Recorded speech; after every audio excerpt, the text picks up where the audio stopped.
नमस्ते बच्चों, आज हम पढ़ेंगे शक्ति संतुलन की अवधारणा क्या है। शक्ति संतुलन पिछली क्लास में जैसा हमने पढ़ा था राष्ट्रीय शक्ति के तत्व, राष्ट्रीय शक्ति की सीमाएं।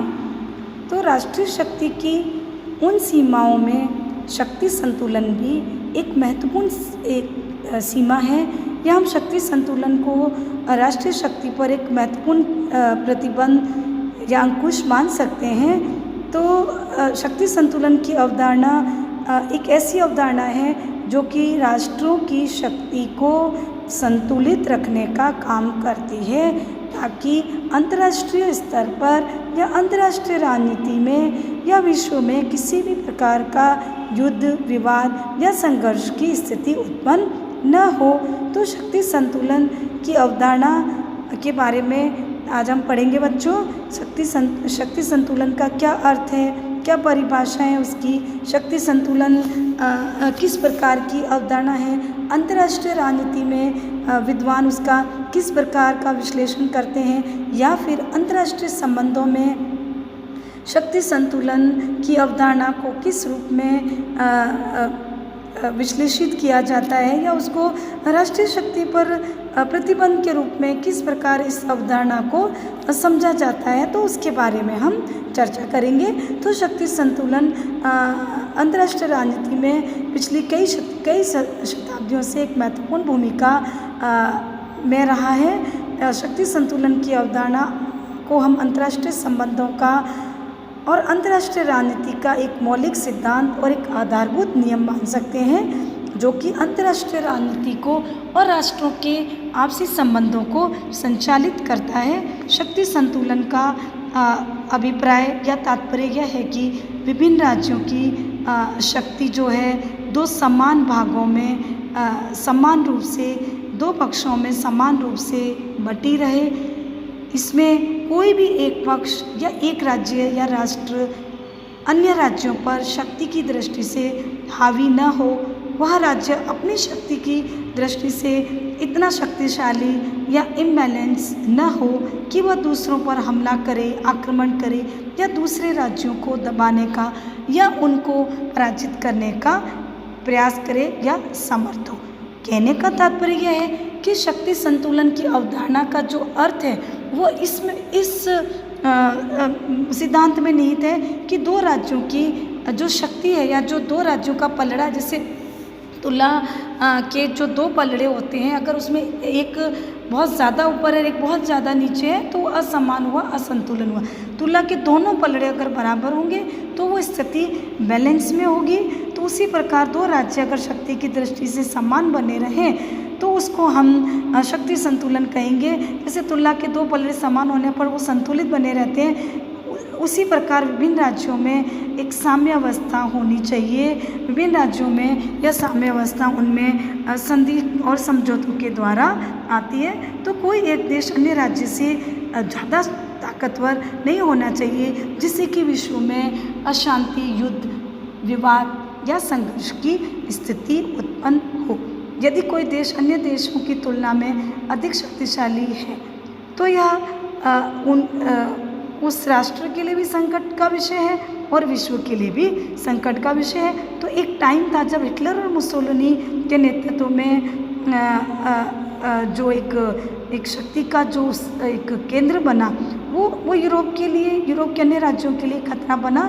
तो इसके प्रतिकार स्वरूप ही पुरानी जो पद्धति थी वह, तो इसके प्रतिकार स्वरूप ही विभिन्न राज्यों, विरोधी राज्यों के द्वारा गुटबंदी करके एक शक्ति संतुलन स्थापित करने का प्रयास किया गया। तो इस प्रकार हम शक्ति संतुलन का अर्थ और उसकी परिभाषाएं बच्चों पढ़ेंगे। तो शक्ति संतुलन का अर्थ स्पष्ट करना थोड़ा मुश्किल है, क्योंकि विद्वान, अंतर्राष्ट्रीय राजनीति के विद्वान इस पर एक राय नहीं है। जैसे हम कुछ परिभाषाएं जो थोड़ा मान्य है उसको हम पढ़ेंगे कि क्या अभिप्राय अंतर्राष्ट्रीय राजनीति के संदर्भ में हम शक्ति संतुलन के अभिप्राय से यह समझते हैं कि विभिन्न राष्ट्रों के बीच कम से कम स्थूल संतुलन कायम हो। विभिन्न राष्ट्रों के बीच में शक्तियों का संतुलन या साम्यावस्था बनी रहे, जिसमें कुछ परिभाषाएं हैं जिसमें श्लीचर की है। तो श्लीचर ने कहा है कि शक्ति संतुलन व्यक्तियों तथा समुदायों की सापेक्ष शक्ति की ओर संकेत करता है।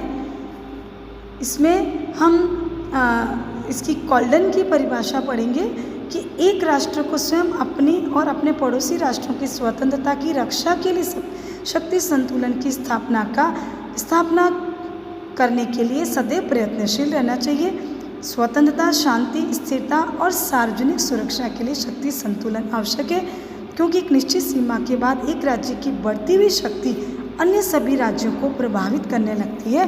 इतना ही नहीं, एक राज्य का अत्यधिक शक्तिशाली होने का अर्थ है कि अन्य राज्यों का विनाश और पराजय। पड़ोसी राज्यों में स्थिरता और शांति स्थापित करने का केवल एक ही उपाय है कि सब राष्ट्रों की शक्ति करीब करीब समान और तुल्य बनी रही।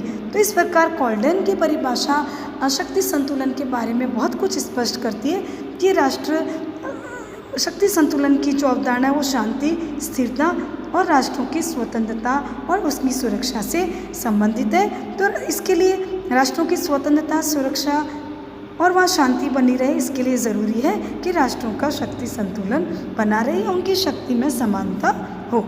तो उसी प्रकार फे ने भी कहा है कि शक्ति संतुलन का अर्थ है राष्ट्रों के परिवार के सदस्यों की शक्ति, न्यायपूर्ण तुल्यभारिता, जो किसी राष्ट्र को दूसरे राष्ट्र पर अपनी इच्छा थोपने से रोक सके। तो फे ने शक्ति संतुलन का अर्थ बताया है कि कोई भी एक राष्ट्र दूसरे राष्ट्र पर अपनी इच्छा नहीं थोपे और उनमें शक्ति की तुल्यभारिता, समानता बनी रहे। तो यह शक्ति संतुलन का एक अर्थ है, तात्पर्य है। तो इन परिभाषाओं से अगर हम अच्छे से समझें तो शक्ति संतुलन जो है वो अंतर्राष्ट्रीय राजनीति में की एक स्थिति है, एक प्रक्रिया है, एक नीति है, एक व्यवस्था के रूप में है। शक्ति संतुलन विभिन्न रूपों में, विभिन्न अर्थों में अंतर्राष्ट्रीय राजनीति में और अंतर्राष्ट्रीय संबंधों में अपना अस्तित्व रखता है। शक्ति संतुलन एक विशिष्ट स्थिति का द्योतक है। विशिष्ट स्थिति मतलब कि जिसमें दो राष्ट्रों के बीच में ऐसा संतुलन हो जिसमें शक्ति लगभग बराबर हो दोनों के बीच में। शक्ति संतुलन का अर्थ है कि दो राष्ट्रों में शक्ति का समान वितरण। शक्ति संतुलन जो है हमारे सामने तुला का वह चित्र प्रस्तुत करता है जिसमें तुला के दोनों पलड़े आलम से लटके हुए हैं और उन दोनों में बराबर का बाँट रखा हुआ है और वो बराबर बैलेंस में है, कोई उसमें ऊपर या नीचे नहीं है। तो शक्ति संतुलन एक विदेश नीति के रूप में भी हम इसको समझ सकते हैं। शक्ति संतुलन को विदेश नीति के संदर्भ में भी विद्वानों ने परिभाषित किया, जिसमें मॉर्गेनथ्यू, चर्चिल और केनेथ जैसे विद्वान हैं। यह विद्वान मानते हैं कि शक्ति संतुलन जो है वह खतरनाक स्थिति में होता है, इसलिए विदेश नीति की दृष्टि से राष्ट्र उस समय तक शक्ति संतुलन को स्वीकार करते हैं जबकि वो दूसरों की तुलना में शक्तिशाली हो। तो इस प्रकार विदेश नीति का जब राष्ट्र पालन करते हैं या किसी भी प्रकार की विदेश नीति का निर्धारण करते हैं तो उसमें इस अवधारणा का विशेष ध्यान रखते हैं। शक्ति संतुलन एक पद्धति के रूप में है। पद्धति मतलब कि हम किस प्रकार अंतर्राष्ट्रीय संबंधों में या आधुनिक विश्व व्यवस्था में हम एक पद्धति के रूप में उसका कैसे प्रयोग करें या अध्ययन के रूप में हम उसका कैसे प्रयोग करें।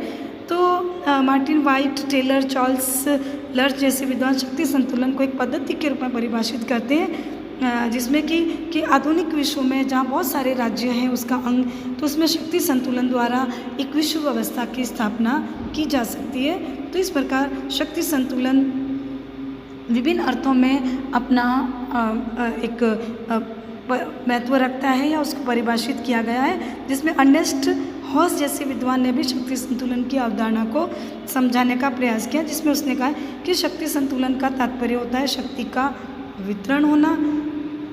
शक्ति संतुलन का तात्पर्य होता है शक्ति की साम्यावस्था वितरण के बाद, कि वो वितरण है वो समान होना चाहिए दो प्रतियोगी राष्ट्रों में या गुटों में।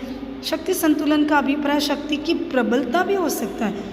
शक्ति संतुलन में शक्ति का वितरण तो होता ही है, उसमें साम्यावस्था भी होती है, लेकिन साथ ही प्रत्येक राज्य या मित्र राज्य में जो है वो शक्ति की प्रबलता भी रखते हैं, मतलब कि वो दूसरे राज्यों से की तुलना में वो अपनी शक्ति को बढ़ाने का प्रयास करते हैं। शक्ति संतुलन का अभिप्राय है की स्थिरता और शांति। अंतर्राष्ट्रीय राजनीति में शक्ति संतुलन को स्थिरता और शांति लाने वाला सिद्धांत भी माना जाता है। शक्ति संतुलन यथास्थिति का समर्थन करता है और उससे परिस्थितियों में स्थिरता आती है और शक्ति संतुलन आक्रमण रोकने में भी मदद करता है, तो उससे शांति का वातावरण बनता है। शक्ति संतुलन अस्थिरता और युद्ध का कारण भी है, तो शक्ति संतुलन अस्थिरता और युद्ध की स्थितियों का भी निर्माण करता है।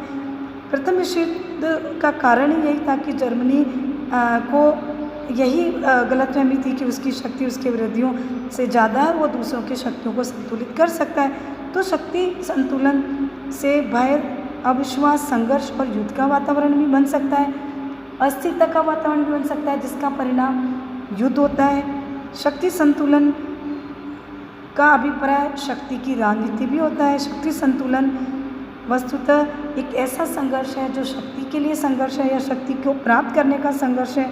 तो इस प्रकार हम देखते हैं शक्ति संतुलन, शक्ति संघर्ष एक दूसरे के पर्यायवाची बन जाते हैं। शक्ति संतुलन एक सार्वभौमिक सिद्धांत के रूप में भी अस्तित्व रखता है कि जहाँ राष्ट्र राज्य है वहाँ किसी भी प्रकार का उन राज्यों में संतुलन अवश्य होगा, चाहे प्राचीन काल के यूनानी नगर राज्य हो, चाहे इटली के राज्य हो, चाहे द्वितीय विश्व युद्ध के बाद की विश्व राजनीति हो, सब में शक्ति संतुलन का नियम काम करता है। शक्ति संतुलन एक व्यवस्था के रूप में भी है। शक्ति संतुलन को अंतर्राष्ट्रीय राजनीति की एक व्यवस्था के रूप में भी देखा जाता है। शक्ति संतुलन एक व्यवस्था के रूप में एक बहुराज्य विश्व जैसी व्यवस्था को स्थापित करने का प्रयास करती है। तो शक्ति संतुलन अंतर्राष्ट्रीय राजनीति में नीति निर्माताओं के लिए एक मार्गदर्शक के रूप में काम करते हैं, जिसमें विदेश नीति के निर्माण में शक्ति संतुलन के सिद्धांत को अपनाने पर जोर दिया जाता है। तो इस प्रकार अब मार्गिंथो पर आते हैं हम। मार्गिंथो ने भी शक्ति संतुलन के बारे में कुछ बताया कि राज्यों में शक्ति के वितरण पर जोर देने वाली नीति है शक्ति संतुलन। अंतर्राष्ट्रीय राजनीति को यथार्थवादी रूप से चित्रित या समझने वाला सिद्धांत है। यह दृष्टिकोण शक्ति संतुलन का जो सिद्धांत है वो अंतर्राष्ट्रीय राजनीति को यथार्थवादी आधार पर समझता है। अंतर्राष्ट्रीय राजनीति में यह शक्तियों का समान वितरण करने वाला सिद्धांत है और अंतर्राष्ट्रीय संबंधों में यह राजनीतिक शक्ति की शब्दावली को स्पष्ट करने का और उसको समझने वाला सिद्धांत है। तो इस प्रकार हम अंतर्राष्ट्रीय राजनीति में शक्ति संतुलन के सिद्धांत को एक यथार्थवादी सिद्धांत के रूप में कह सकते हैं या मान सकते हैं, और यह इस मान्यता पर आधारित होता है कि शक्ति संतुलन की उपेक्षा से अंतर्राष्ट्रीय राजनीति में शक्ति तत्व की उपेक्षा सिद्ध होती है। इसीलिए शक्ति संतुलन का सिद्धांत अंतर्राष्ट्रीय राजनीति में शक्ति के महत्व को जो है वह स्थापित करता है। धन्यवाद।